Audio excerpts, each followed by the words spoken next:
1 Kings 22. For 3 years there was no war between Aram and Israel, but in the 3rd year Jehoshaphat king of Judah went down to see the king of Israel. The king of Israel had said to his officials, "Don't you know that Ramoth-Gilead belongs to us, and yet we are doing nothing to retake it from the king of Aram?" So he asked Jehoshaphat, "Will you go with me to fight against Ramoth-Gilead?"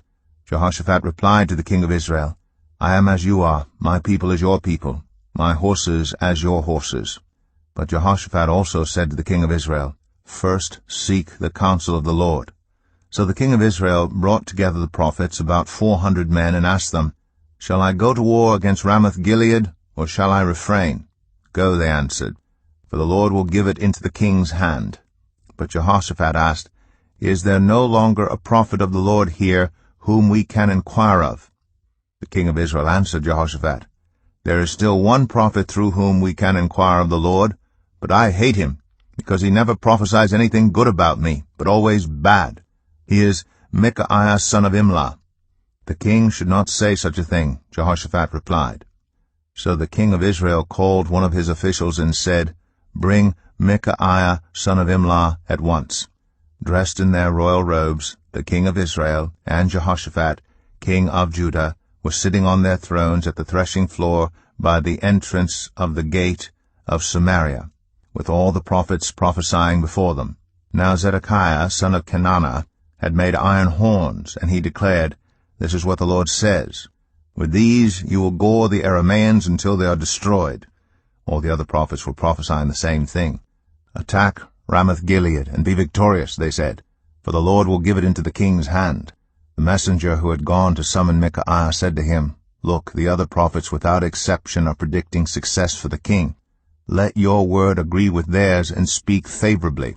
But Micaiah said, "As surely as the Lord lives, I can tell him only what the Lord tells me." When he arrived, the king asked him, "Micaiah, shall we go to war against Ramoth-Gilead or not?" "Attack and be victorious," he answered, "for the Lord will give it into the king's hand." The king said to him, "How many times must I make you swear to tell me nothing but the truth in the name of the Lord?" Then Micaiah answered, "I saw all Israel scattered on the hills like sheep without a shepherd. And the Lord said, 'These people have no master. Let each one go home in peace.'" The king of Israel said to Jehoshaphat, "Didn't I tell you that he never prophesies anything good about me, but only bad?" Micaiah continued, "Therefore hear the word of the Lord. I saw the Lord sitting on his throne, with all the multitudes of heaven standing around him on his right and on his left. And the Lord said, 'Who will entice Ahab into attacking Ramoth-Gilead and going to his death there?' One suggested this and another that. Finally a spirit came forward, stood before the Lord, and said, 'I will entice him.' 'By what means?' the Lord asked. 'I will go out and be a deceiving spirit in the mouths of all his prophets,' he said. 'You will succeed in enticing him,' said the Lord. 'Go and do it.' So now the Lord has put a deceiving spirit in the mouths of all these prophets of yours. The Lord has decreed disaster for you." Then Zedekiah son of Kenana went up and slapped Micaiah in the face. "Which way did the Spirit from the Lord go when he went from me to speak to you?" he asked. Micaiah replied, "You will find out on the day you go to hide in an inner room." The king of Israel then ordered, "Take Micaiah and send him back to Amon, the ruler of the city, and to Joash the king's son, and say, 'This is what the king says. Put this fellow in prison, and give him nothing but bread and water until I return safely.'"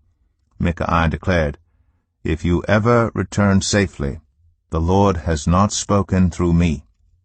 Then he added, "Mark my words, all you people." So the king of Israel and Jehoshaphat, king of Judah, went up to Ramoth-Gilead. The king of Israel said to Jehoshaphat, "I will enter the battle in disguise, but you wear your royal robes." So the king of Israel disguised himself and went into battle. Now the king of Aram had ordered his 32 chariot commanders, "Do not fight with anyone small or great except the king of Israel." When the chariot commanders saw Jehoshaphat, they thought, "Surely this is the king of Israel." So they turned to attack him. But when Jehoshaphat cried out, the chariot commanders saw that he was not the king of Israel and stopped pursuing him. But someone drew his bow at random and hit the king of Israel between the sections of his armor.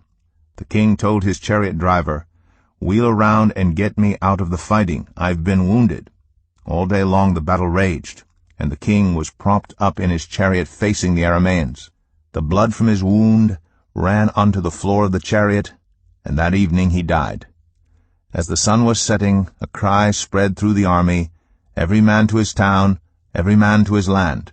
So the king died and was brought to Samaria, and they buried him there.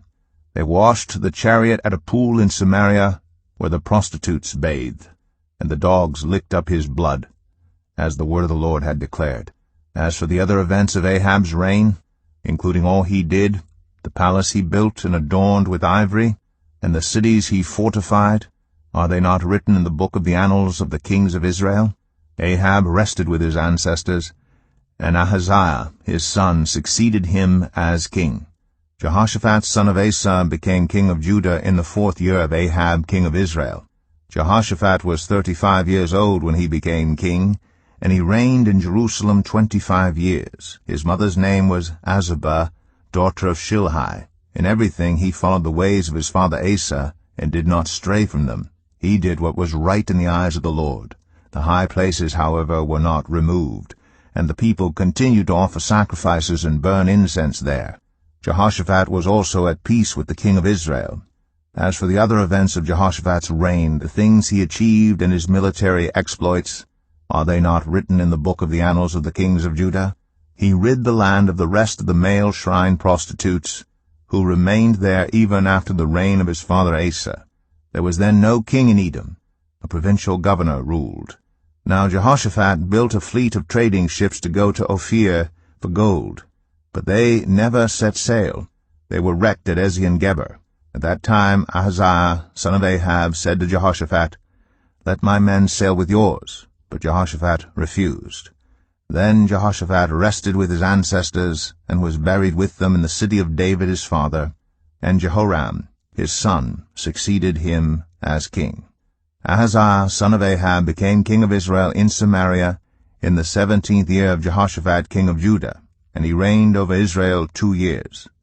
He did evil in the eyes of the Lord, because he followed the ways of his father and mother, and of Jeroboam son of Nebat, who caused Israel to sin. He served and worshipped Baal, and aroused the anger of the Lord, the God of Israel, just as his father had done.